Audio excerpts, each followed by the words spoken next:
तो hello dear student, WiFi PCM Mantra के इस यूट्यूब चैनल पर आप सभी का स्वागत है। तो स्टूडेंट, आज हम पढ़ेंगे बोर का परमाणु मॉडल। ठीक है ना। इससे पहले वीडियो में हमने क्या पढ़ा था, रदरफोर्ड का परमाणु मॉडल और उसकी कमियां क्या थी। ठीक है ना।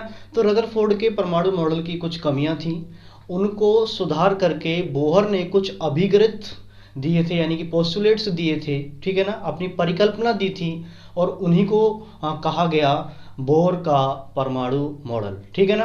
तो सभी बातों पर डिस्कस करेंगे। आपको रटने से फिजिक्स को बचना है अगर आपको न्यूमेरिकल करने हैं और अच्छे अंक अर्जित आपको करने हैं। ठीक है ना।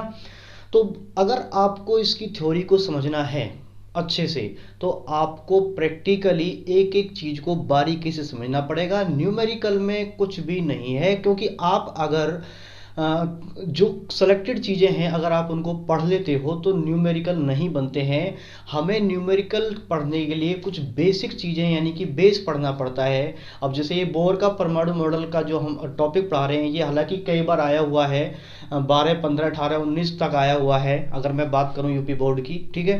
तो ये कई बार आया हुआ है, 20 में नहीं आया कोई बात, लेकिन 21 में आने की पॉसिबिलिटी है। बहुत ही इंपॉर्टेंट टॉपिक है। ठीक है ना। और जैसा आपने पढ़ा है 11th क्लास में, इसके बारे में पढ़ा हुआ सेकंड चैप्टर जो है परमाणु की जो संरचना है, एनसीईआरटी का जो चैप्टर है। ठीक है ना। उसमें आपने इसको पढ़ा होगा, लेकिन उतने अच्छे से नहीं पढ़ा होगा। तो हम बिल्कुल बहुत ही जो जरूरी चीज़ें हैं उन्हीं पर डिस्कस करेंगे न्यूमेरिकल के लिए। उसके बाद पढ़ेंगे हम हाइड्रोजन का स्पेक्ट्रम। ठीक है ना। बहुत ही अच्छे से पढ़ने वाले हैं। तो चलिए हम स्टार्ट करते हैं। चलिए स्टूडेंट, हम इन्हें रदरफोर्ड का जो परमाणु मॉडल है उसके आधार पर समझते हैं। ठीक है ना। तो सबसे पहले हम इसका स्ट्रक्चर ड्रॉ कर लेते हैं एटम का। तो सबसे पहले आपको एक चीज़ और जानना होगा कि रदरफोर्ड को फादर ऑफ न्यूक्लियर फिजिक्स कहा जाता है। क्यों कहा जाता है? क्योंकि उन्होंने नाभिक की खोज की थी। और नाभिक की जो त्रिज्या होती है वो कितनी होती है, यानी कि ये नाभिक बनाया मेरे जैसे, तो नाभिक की त्रिज्या कितनी होती है? 10⁻⁻15 मीटर। कितनी होती है? 10⁻⁻15 मीटर। और थॉमसन ने भी बता दिया था उनसे पहले कि जो परमाणु होता है वो 10⁻−10 मीटर त्रिज्या का एक गोला होता है धनावेशित। ठीक है ना। और उसके अंदर तरबूज की तरह क्या भरे रहते हैं? बीज जो होते हैं तरबूज की तरह, जो तरबूज में जैसे बीज रहते हैं, इलेक्ट्रॉन रहते हैं। तो ये बताया था थॉमसन ने। और त्रिज्या के बारे में, नाभिक की त्रिज्या के बारे में न्यूक्लियर फिजिक्स जो कहलाते हैं, फादर ऑफ न्यूक्लियर फिजिक्स, वो है रदरफोर्ड। तो उन्होंने बताया था नाभिक होता है इस तरीके से। तो उन्होंने और क्या बताया था, देखिए, उन्होंने इस चीज के बताया था कि ये नाभिक होता है और नाभिक के चारों,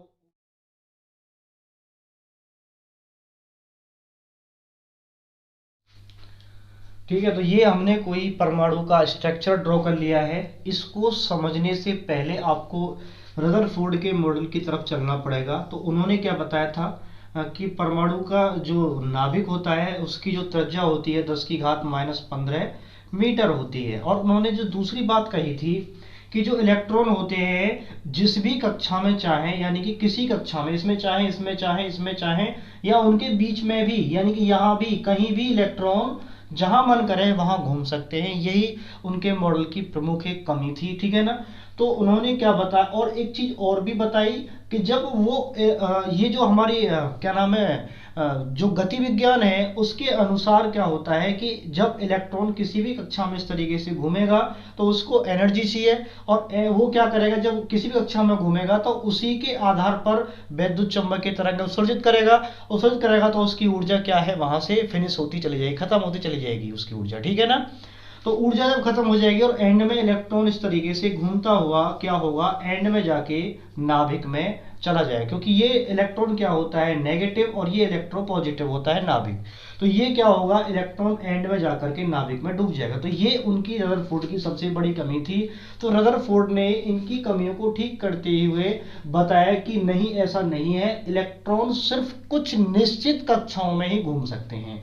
तो निश्चित कक्षा मैंने मान ली, ये निश्चित कक्षा है, यानी कि ये E1, ठीक है ना, और ये E2, और ये क्या है, E3, और ये ले लिया हमने E4। ठीक है। टोटल कितनी कक्षाएं होती हैं? 7 होती हैं टोटल। ठीक है ना। आपने पढ़ा होगा क्वांटम फिजिक्स के अकॉर्डिंग, n बराबर 1 2 3 4 5 6 7। ठीक है ना। जितने भी 118 तत्व अभी तक उपलब्ध हैं उनके अकॉर्डिंग, यानी कि ये मुख्य क्वांटम संख्या है। इसे क्या बोलते हैं हम? मुख्य क्वांटम संख्या, इसे हम बोलते हैं मुख्य क्वांटम संख्या। ठीक है, तो मुख्य क्वांटम संख्या है 1 2 3, तो इनको नाम भी इसी क्वांटम संख्या के आधार पर ही दिया गया है। तो और भी मैंने इसमें ड्रॉ नहीं किया और बड़ा डायग्राम हो जाता।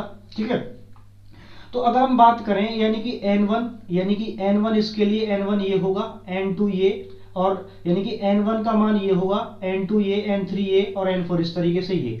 तो कहने का मतलब है ये प्रथम ऊर्जा स्तर है, इसे हम कक्षा भी बोल सकते हैं। क्या बोल सकते हैं? कक्षा बोल सकते हैं, या हम इसे बोल सकते हैं क्या, कक्षा बोल सकते हैं, इंग्लिश में इसे ऑर्बिटल भी बोलते हैं इसे। ठीक है, और ऊर्जा स्तर तो इसे बोलते हैं, क्या बोलते हैं इनको? ऊर्जा स्तर। हम हाइड्रोजन स्पेक्ट्रम में इसके बारे में अच्छे से डिस्कस करेंगे।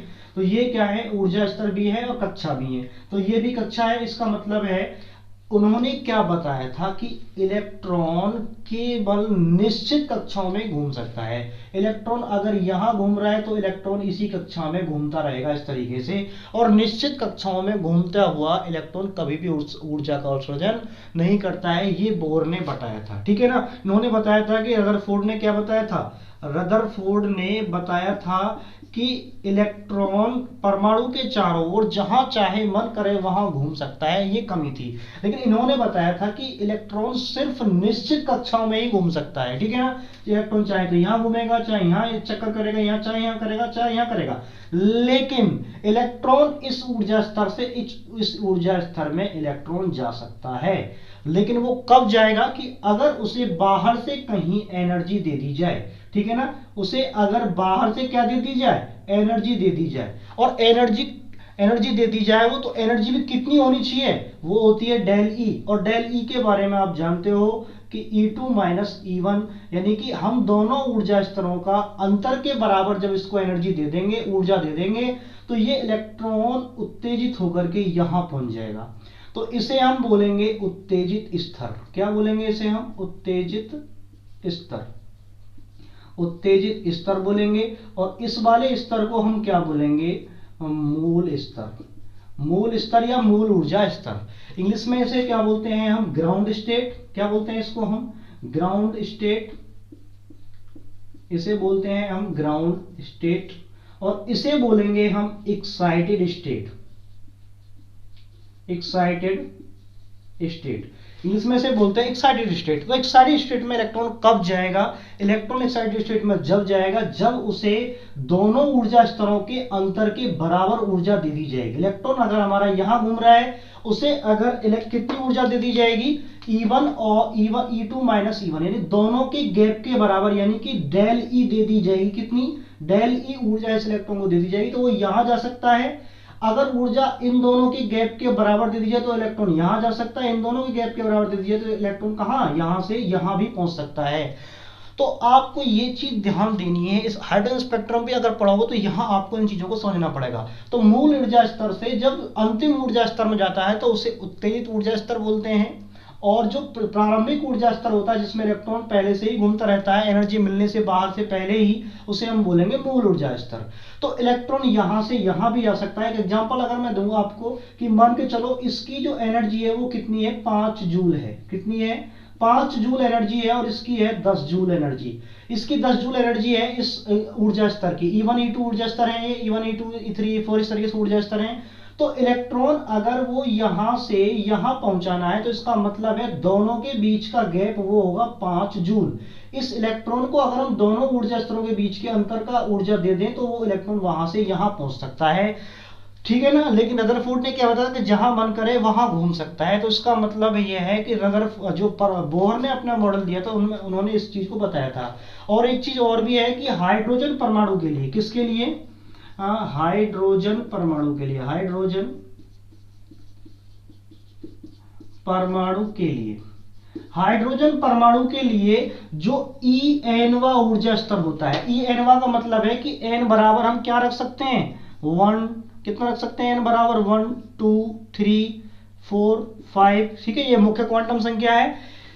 nवें क्रम का जो ऊर्जा स्तर है उसमें जो इलेक्ट्रॉन होता है उसकी जो ऊर्जा होती है कितनी होती है? Minus Z square. Z square आप जानते हो ये क्या है? परमाणु क्रमांक। क्या है ये? परमाणु क्रमांक। तो हाइड्रोजन परमाणु क्रमांक अगर 1 है तो यहां पर 1 रख देंगे, और यहाँ पर R H C upon N square क्या होता है, R H C upon R क्या है यहाँ पर क्या है, ये प्लांक नियतांक है, ठीक है। एच क्या है यहाँ पर, एक प्लांक नियतांक है, और आर क्या है, आर से रिडबर्ग नियतांक है, ये क्या है यहाँ पर रिडबर्ग नियतांक, ठीक है ना, नियतांक रिडबर्ग नियतांक कांस्टेंट, ठीक है। और आर क्या है आपको इसके बारे में पता होगा, ये प्लांक नियतांक है, ये है प्लांक नियतांक। और सी क्या है, प्रकाश की चाल, निर्वात में प्रकाश की चाल, प्रकाश की क्या है ये चाल, किसमें, निर्वात में, जो 3×10⁸ होती है, ठीक है ना। और एन क्या है, इसकी कक्षा की संख्या है। अगर हम बात करें पहली कक्षा में इलेक्ट्रॉन का पहले एन बराबर 1 है तो यहाँ पर 1 रखेंगे। तो उन्होंने बताया था कि जितने भी ऊर्जा स्तर होते हैं सबकी ऊर्जाएं क्या होती हैं, अलग अलग होती है। इनमें मान रखो दूसरी कक्षा में एन बराबर, चौथी कक्षा में एन बराबर कितना रखेंगे, यहाँ 4 4 चौक 16, इससे भाग देंगे। और इसको अगर हम कैलकुलेट करते हैं ना आर एच सी को, तो आर एच सी का जो मान आता है, आर एच सी का मान आता है 13.6 इलेक्ट्रॉन वोल्ट, 13.6 इलेक्ट्रॉन वोल्ट आता है। और जे अगर हम हाइड्रोजन परमाणु की बात करें तो जेड बराबर कितना होता है 1। तो इसका मतलब है जितने भी इसमें विभिन्न ऊर्जा स्तर हैं सबकी ऊर्जाएं क्या होंगी, अलग अलग होंगी, क्योंकि n बराबर रखोगे तो सबके ऊर्जा स्तरों के मान E1 E2 E3, 1 यहाँ पर रख सकते हैं, 2 रख सकते हैं, यहाँ पर 3 रखेंगे तो E3 मिल जाएगा हमें इस सूत्र से, ठीक है। तो इन्होंने बताया था कि भैया जो इलेक्ट्रॉन होता है परमाणु के चारों ओर केवल और केवल निश्चित कक्षाओं में ही घूम सकता है, जा सकता है, अगर उसे ऊपर वाली कक्षा में जा सकता है, अगर उसे कहीं बाहर से डेल ई बराबर E2 माइनस E1 उसको एनर्जी मिल जाए। लेकिन वो वहां पर सिर्फ और सिर्फ 10 की घात कितना, 10 की घात -8 सेकंड, कितना होता है, बहुत कम, 10 की घात -8 सेकंड ही इस ऊर्जा स्तर में रुकेगा, फिर यहां से अपने ऊर्जा स्तर में वापस आ जाएगा।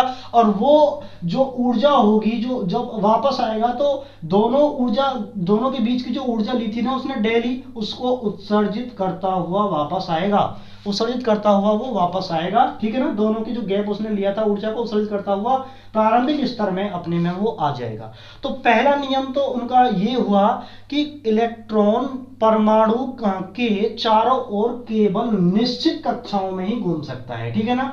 पहला जो नियम है और जो पोस्टुलेट है, मैं लिखवाऊंगा सबको छोटी गली इन सब चीजों को, पहले मैं भी यही समझा रहा हूं, बाद में भी करता हूं इस चीज को भी। तो पहला जो हमारा निष्कर्ष निकल के आया है कि इलेक्ट्रॉन सिर्फ निश्चित कक्षाओं में ही घूम सकता है, ऊपर वाली कक्षा में पहुंच सकता है और ज्यादा ऊर्जा स्तर में जिसमें ज्यादा ऊर्जा है उसमें पहुंच सकता है जब उसे बाहर से ऊर्जा मिल जाएगी, ठीक है ना। तो पहला बात तो ये हुआ। और दूसरी बात के बारे में बात करें तो इलेक्ट्रॉन केवल और केवल उन्हीं कक्षाओं में घूम सकता है जिनके लिए किसी इलेक्ट्रॉन का क्या कोणीय संवेग, जैसे इलेक्ट्रॉन इसमें घूम रहा है तो इसका कोणीय संवेग यानी किसने v वेग से घूम रहा है, और m द्रव्यमान का क्या है, ये इलेक्ट्रॉन है, m द्रव्यमान का इलेक्ट्रॉन, और यहां से यहां तक अगर हम इसकी रेडियस निकालें तो क्या हो जाएगी, वो r। तो कोणीय संवेग अगर हम यहाँ वृत्त से इसको समझें, ठीक है ना, यहां से यहां तक इसकी त्रिज्या है और यहां पर कोई इलेक्ट्रॉन v वेग से घूम रहा है, कितने वेग से घूम रहा है, v वेग से घूम रहा है m द्रव्यमान का, तो ये निकल के आता है हमारा कोणीय संवेग। कोणीय संवेग जैसे रेखीय संवेग होता है द्रव्यमान गुणा वेग, ऐसे कोणीय संवेग क्या होता है, mvr, यानी कि 11th की जो एनसीईआरटी इसमें क्लियरटी एक नीचे दे रखा है, मेंशन कर रखा है, इसको हाईलाइट कर रखा है, ठीक है।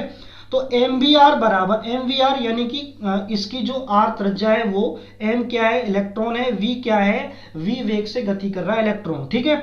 तो ये आता है NH/2π, यानी कि इलेक्ट्रॉन घूमेगा जिस भी कक्षा में घूमेगा वह कक्षा उस इलेक्ट्रॉन का जो कोणीय संवेग है ना वो NH/2π का पूर्ण गुणज होना चाहिए। क्या होना चाहिए, दूसरे की बात करें, पहला हमने कर लिया कि निश्चित कक्षाओं में घूम सकता है, दूसरे की बात करें हम तो दूसरे में यही है कि सिर्फ उन्हीं कक्षाओं में घूम सकता है जिसमें उसका कोणीय संवेग H/2π का क्या हो, पूर्ण गुणज हो, ठीक है। तो n तो तुम आप जानते हो ये क्या होता है, n क्या होता है 1 2 3 4 5 6, ये क्या है, मुख्य क्वांटम संख्या, ये क्या है, मुख्य क्वांटम संख्या, ये है n क्या है, मुख्य क्वांटम संख्या, मैंने वहां भी लिख दिया है। तो ये मुख्य क्वांटम संख्या है, इसका मतलब है इलेक्ट्रॉन 1h2π 2h2π 3h 2 सिर्फ इन्हीं कक्षाओं में घूम सकता है। अगर हम आपसे कह दें कि 2.5h/2 कक्षा में क्या इलेक्ट्रॉन घूम सकता है? बिल्कुल नहीं घूमेगा। सिर्फ मुख्य क्वांटम संख्या का जो उसका h/2 है, यानी कि जो कोणीय संवेग है, ये मुख्य क्वांटम संख्या का पूर्ण गुणज होना चाहिए। मुख्य क्वांटम संख्या का h/2 क्या होना चाहिए? पूर्ण गुणज। और वो क्या है? कोणीय संवेग। टोटल क्या है वो? कोणीय संवेग। ये क्या है? पूरा कोणीय संवेग। तो दूसरा उन्होंने दिया था कि MVR, दूसरा क्या दिया था? MVR बराबर NH/2 का पूर्ण गुणज वाली कक्षाओं में ही सिर्फ इलेक्ट्रॉन घूम सकता है। अगर हम बात करें तीसरी बात क्या है? तीसरी बात को मैंने पहले यहां पर समझा दिया है। तीसरी बात यह है कि इलेक्ट्रॉन को कहीं से बाहर से, ठीक है ना, इलेक्ट्रॉन को कहीं से बाहर से आवश्यक ऊर्जा मिल जाती है। जैसे इलेक्ट्रॉन इस ऊर्जा स्तर में है तो इलेक्ट्रॉन एक्साइटेड स्टेट में, यानी कि उत्तेजित स्तर में पहुंच जाता है। उत्तेजित स्तर में पहुंचने के बाद वहां पर सिर्फ और सिर्फ वो 10⁻⁻8 सेकंड तक ही रुकता है। फिर वापस से प्राथमिक जो अपना प्रारंभिक स्तर है, मूल ऊर्जा स्तर है, उसमें वापस आ जाता है। लेकिन वापस आते टाइम जितनी ऊर्जा इसने ग्रहण की थी उसको रिलीज करता हुआ अपने प्रारंभिक स्तर में आ जाता है। वो हम हाइड्रोजन स्पेक्ट्रम में पढ़ेंगे, ठीक है ना। तो तीसरा नियम यह है कि जो इलेक्ट्रॉन होता है वो कितनी ऊर्जा उत्सर्जित करता है? E2 - E1। तो E1 E2 कैसे निकालेंगे? यहां पर 2 रख देंगे तो यहां से E2 निकाल लेंगे, तो E2 माइनस कितना? E2 - E1। तो वो ये क्या है? फोटोन। ये क्या है? फोटोन। फोटोन क्या होता है? आपको पता हो फोटोन क्या होता है? फोटोन क्या होता है कि किसी भी धातु से उत्सर्जित होने वाली प्रकाश या अवशोषित होने वाले धातु द्वारा अवशोषित होने वाला प्रकाश सीधे सीधे ऐसे ही नहीं होकर के एक ऊर्जा के पैकेटों या बंडलों के रूप में संचरित होता है, ठीक है ना। उसे हम क्या बोलते हैं? फोटोन। तो ये अगर यहां से निकलेगा, इसका मतलब है इलेक्ट्रॉन किसी धातु या पदार्थ को हम परमाणु बोल सकते हैं। परमाणु से मिलकर बना हुआ उसे बोल सकते हैं। उसमें क्या होते हैं? बहुत सारे इलेक्ट्रॉन होंगे परमाणु में। बहुत सारे पदार्थ क्या होगा? परमाणु से बना होगा। परमाणु किससे मिलकर बना होगा? बहुत सारे इलेक्ट्रॉनों से। लेकिन इलेक्ट्रॉन जब एक्साइटेड स्टेट से ग्राउंड स्टेट में आएगा तो वो एनर्जी स्टेट क्या करेगा? उत्सर्जित करेगा। वो होगी hν E2 बराबर E2 माइनस का E1, यानी कि दोनों के बीच का अंतर हम इसे डेल E भी डिनोट करते हैं। और आपको पता है ये फोटोन की ऊर्जा होती है डेल E। इसको डेल E के बराबर इसको हम hν भी लिख सकते हैं। क्या लिख सकते हैं हम? hν। किस आवृत्ति से गति कर रहा है वो? किस आवृत्ति से गति कर रहा है वो? न्यू आवृत्ति से गति कर रहा है। तो ये आपकी समझ में तीनों पोस्टुलेट आगे होंगे। इनकी पहले अब हम थ्योरी लिख लेते हैं। आई होप आपकी समझ में बहुत अच्छे से आया होगा। अगर थोड़ा प्रॉब्लम है तो आप वीडियो को बैक करके आप इसको दोबारा देख सकते हैं। हम इनकी थ्योरी लिख देते हैं फिर उनको समझाते हैं। चलिए स्टूडेंट, जो थ्योरी है उसको मैंने नोट डाउन कर लिया है। जो मैंने समझाया था उसी को मैंने नोट डाउन कर लिया है।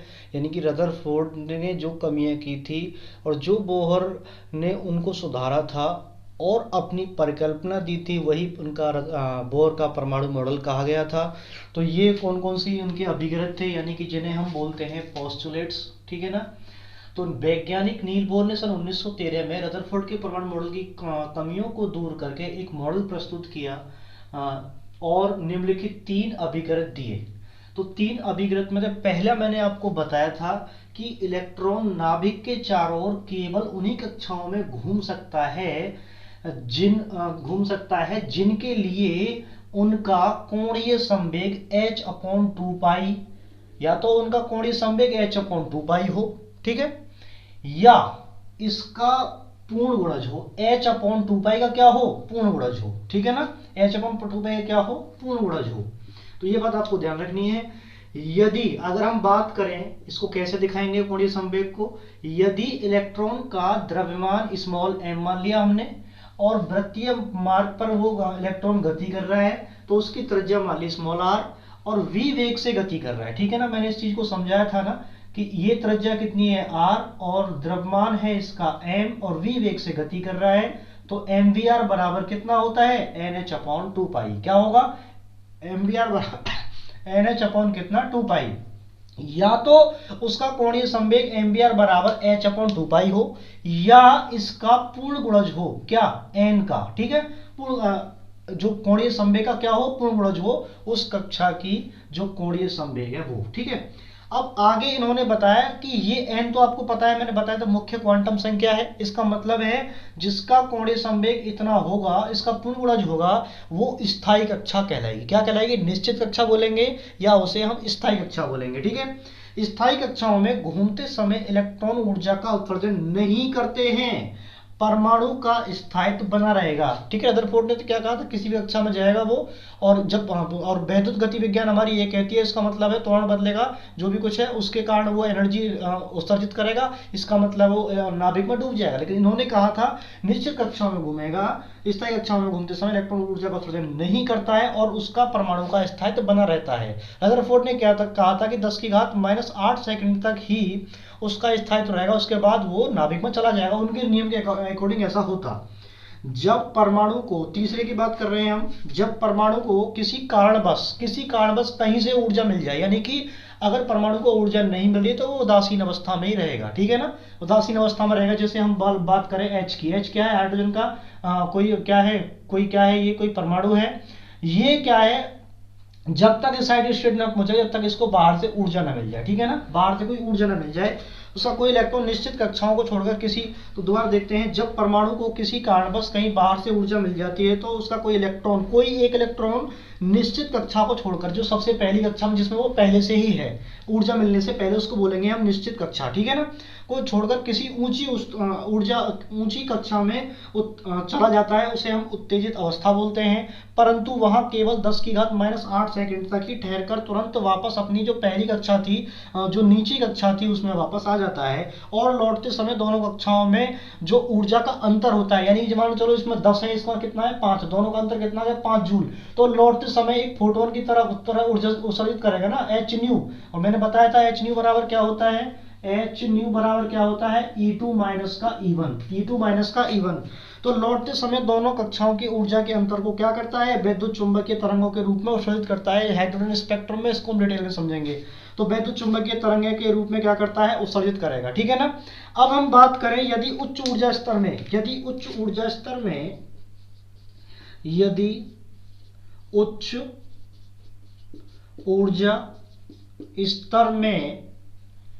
इलेक्ट्रॉन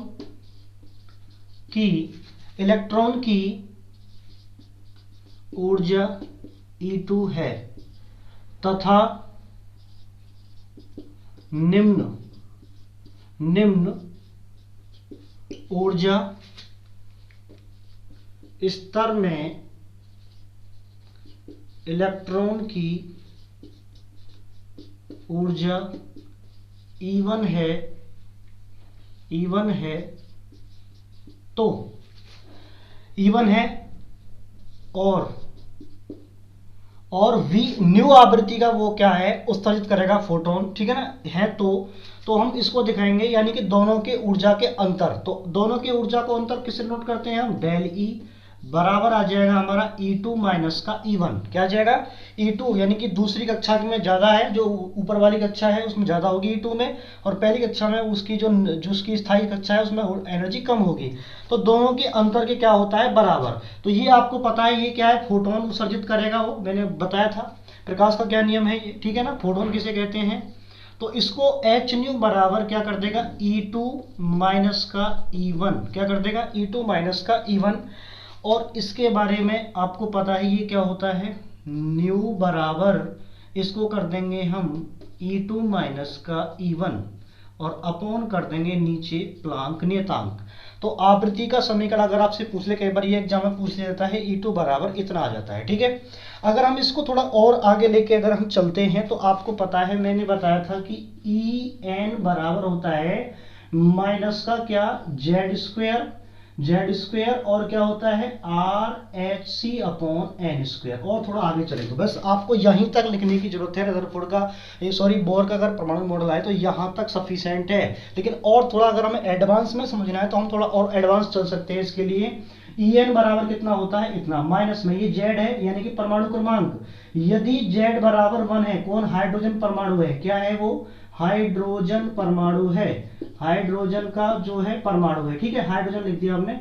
अगर वो हाइड्रोजन परमाणु है तो अगर हम पहली कक्षा के लिए निकालते हैं E1 तो क्या आएगा हमारा, माइनस का 1 का स्क्वायर और RH अपॉन क्या एन स्क्वायर। तो 1 का स्क्वायर तो कुछ भी नहीं, 1 ही रहेगा, लेकिन -1 का स्क्वायर नहीं कर रहा हूँ मैं, सिर्फ 1 का स्क्वायर, क्योंकि हमने 1 रखा है यहाँ पर। -1 का स्क्वायर करेंगे तो प्लस हो जाएगा, तो ये तो रहेगा ही हमारा E1 बराबर इतना रह जाएगा। कितना रह जाएगा हमारा E1 बराबर आ जाएगा हमारा इतना। ठीक है, तो अगर यहां पर E1 बराबर इतना है तो पहली भी तो कक्षा है, तो इसको हम मान लेते हैं EN, क्या मान लेते हैं इसको हम N1। तो इसी प्रकार अगर हम E2 निकालें तो E2 बराबर, क्योंकि Z तो वही रहेगा, सेम एक ही रहेगा हाइड्रोजन के लिए, और यहाँ आ जाएगा RSC अपॉन, क्योंकि ये E2 दूसरी कक्षा है तो यहाँ पर आ गया ये N2। तो अब अगर हम इसको इसी फॉर्मूले में रखते हैं, अगर हम इसी को इसी फॉर्मूले में रखते हैं तो हमारा देखो क्या आएगा, तो हमारा ये आएगा क्या, एच न्यू, क्या जाएगा हमारा एच न्यू बराबर क्या जाएगा E2 माइनस E1 है। ठीक है, इसमें इस मान को अगर हम रखते हैं तो क्या आता है हमारा, H तो हम इसके नीचे ले गए थे, तो H तो हमारा यहाँ पर था, यहाँ ठीक है ना, H यहाँ पर था, तो यहाँ पर हम न्यू बराबर रखते हैं E2 का। E2 का मान कितना है, E2 का मान ये है, E2 का मान रखते हैं हम पहले, क्या रखते हैं E2 का मान पहले, तो यहाँ पर 1/H तो हमने ऐसे ही छोड़ दिया, E2 का मान रखते हैं तो -RHC अपॉन आ जाएगा N2, और ये फॉर्मूले में यहाँ माइनस है, लेकिन जब इसका मान E1 का रखेंगे तो माइनस माइनस क्या हो जाएगा प्लस, यहाँ पर आ जाएगा RHC अपॉन N1 स्क्वायर, क्या जाएगा यहाँ पर आ जाएगा, सॉरी यहाँ पर क्या आएगा, फॉर्मूले में स्क्वायर होता है, ये आपको ध्यान रखना। तो यहाँ पर N2 स्क्वायर आ जाएगा, यहाँ N1 स्क्वायर आ जाएगा। ठीक है, ये हमने सब कुछ कर लिया है यहाँ पर। ठीक है, अब इसके बाद अगर हम देखें इसमें से H कॉमन है, तो H कॉमन लेकर के बाहर जो H से कट जाएगी, तो हमारा न्यू बराबर, और न्यू को हम क्या लिख सकते हैं, और यहाँ पर C भी कॉमन है दोनों में, तो C को भी बाहर निकाल देंगे, तो न्यू बराबर आ जाएगा, और R भी कॉमन है, R को भी बाहर निकाल देंगे, तो और जो ये माइनस का इसको पीछे ले जाएंगे, प्लस के को ले जाएंगे आगे, तो RC कॉमन लिया हमने, क्या लिया हमने इसमें से ले लिया RHC कॉमन, और नीचे हमारा H है, तो ये H से H कट जाएगा, अंदर बचेगा हमारा, माइनस को भाग देते हैं, इसको पहले देंगे, तो 1/N1 square minus 1/N2 square, क्या रहा है, मैं इसको एडवांस कर रहा हूं, सिर्फ आपको यहां तक लिखना है, अगर परीक्षा में बोर का परमाणु मॉडल पूछा जाए तो ये एडवांस, क्योंकि हाइड्रोजन स्पेक्ट्रम समझने में आपको बहुत मदद करेगा ये चीज। ठीक है, तो हम इसी से इसको हम आगे बढ़ा सकते हैं, ठीक है ना, तो इसको हम बढ़ाएंगे आगे, तो ये आगे आपको पता है कि ये जो C है, C को हम यहाँ ले आए, न्यू अपॉन क्या करते हैं C करते हैं बराबर R को जहां है H से H तो कट ही गया, 1/ आ गया N1 स्क्वायर माइनस 1/ आ गया N2 स्क्वायर, सॉरी यहाँ पर क्या रहेगा N2, क्योंकि हम माइनस वाले को इधर लेके गए तो पीछे, तो ये N2 स्क्वायर है, नीचे पड़ रहा है, थोड़ा राइटिंग में टेढ़ी हो रही है। तो आपको पता है कि जो न्यू बराबर होता है वो क्या होता है C अपॉन लैम्डा, क्या होता है न्यू बराबर क्या होता है C अपॉन लैम्डा, तो C में अगर लैम्डा का डिवाइड करें तो C अपॉन लैम्डा हो जाता है। तो अगर हमें क्या करना है, न्यू अपॉन C रखना है, तो C को अगर हम यहाँ से यहाँ रख दें, यहाँ 1/ लैम्डा दें, तो इसकी जगह पर 1/ लैम्डा रख सकते हैं, तो यहाँ पर आ जाएगा 1/ लैम्डा बराबर R, और यहाँ आ जाएगा 1/N1 square minus 1/N2 square, ये आ जाएगा हमारा इस तरीके से फॉर्मूला, जो हमें हाइड्रोजन स्पेक्ट्रम में इसकी जरूरत पड़ेगी। ठीक है ना, तो इनका जो तीसरा ये था अभिकृत, इनको आगे पीछे फर्स्ट सेकंड कुछ भी लिख सकते हैं, ऐसा कुछ जरूरी नहीं है कि इसको ही पहले लिखना है। ठीक है, लेकिन थोड़ा सा सीक्वेंस में लिखोगे, पहले हमने बताया कि कोणीय संवेग कितना होता है, फिर हमने बताया कि जब कोणीय संवेग कितना होता है तो निश्चित कक्षा होंगी जिसमें कोणीय संवेग कितना होगा निश्चित होंगी, और निश्चित कक्षा में घूमता हुआ इलेक्ट्रॉन कभी भी जो स्थायी कक्षा होती है ऊर्जा का उत्सर्जन नहीं करता है, और जब परमाणु किसी कारणवश ऊर्जा मिल जाती है तो उच्च ऊर्जा स्तर में पहुंच जाता है उसका कोई एक इलेक्ट्रॉन, और फिर जब वो इलेक्ट्रॉन को 10⁻⁸ सेकंड तक वहां रुक करके फिर दोबारा से प्रारंभिक स्तर में आ जाता है। इसका मतलब है वो उच्च ऊर्जा स्तर और निम्न ऊर्जा स्तर के बीच की जो ऊर्जा का गैप होता है उसको उत्सर्जित कर देता है, जिसे हम फोटोन बोलते हैं। क्या बोलते हैं? जिसे हम फोटोन बोलते हैं। ठीक है ना, तो हमें सिर्फ यहां तक सफिशिएंट है लिखना, लेकिन एडवांस अगर आप चाहो तो एडवांस के लिए आप इसको लिख सकते हो। अगर ये आपको नहीं दिख रहा है तो मैं इसको यहां पर लिख देता हूं कि ये यहां पर आया हमारा डेल ई बराबर E2 माइनस का E1, और ये आ जाएगा हमारा H न्यू, फोटोन होता है, ये फोटोन की ऊर्जा होती है, E2 माइनस का E1, और नीचे अगर हम यहाँ से न्यू को हटा दें तो यहाँ पर लगा सकते हैं हम H। ठीक है ना, तो बस आपको इतना ही लिखने की इसमें जरूरत है। ये आवृत्ति का क्या हो गया समीकरण। आई होप आपको समझ में आया होगा। वीडियो को लाइक कर दें, शेयर सब्सक्राइब करना बिल्कुल भी नहीं भूलेंगे। ठीक है, और कुछ कहना है तो प्लीज़ कमेंट्स जरूर करें। ठीक है, मिलते हैं एक नए सेशन में, नई वीडियो।